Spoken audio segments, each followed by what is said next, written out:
You don't think that COVID had anything to do with it though? No, The because pandemic? before COVID, it was the same story. So I think COVID made things worse. Um, but I can't really say that it was that different in this community. Um, I will tell you that I don't assign homework. I it just doesn't work. There's nobody to help them at home most of the time.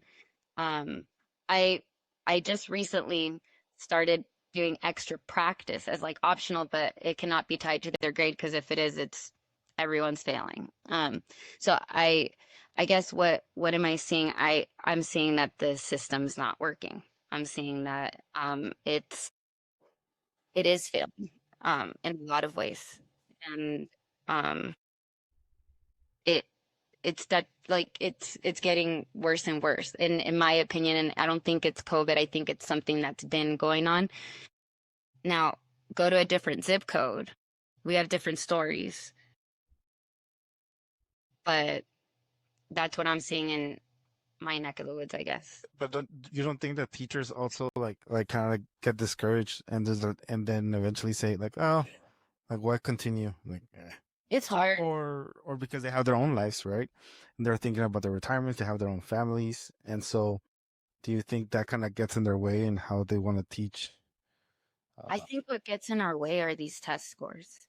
I think that we get so caught up in wanting to prove that our students improved with this very particular way of testing someone's intelligence.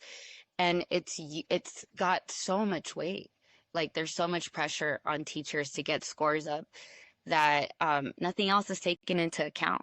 Like I have kids that are homeless. I have kids that have been traumatized. I have kids that don't know if they're going to eat tonight. And you're telling me that I, my biggest priority is making sure that they can pass this test. And the answer as a teacher is yes, that's what they want us to do.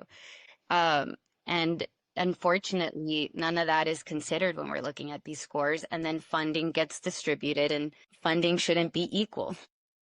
That's not equitable. And, that's the hard part because we're in this vicious cycle where we need to get test scores up so we can get more funding. Hopefully, more funding is going to help our kids, but our kids are not going to get the help because they're not going to make those numbers. And teachers get burnt out because now we are not teaching just, to bring the joy of learning and to instill in people you know, the joy of education that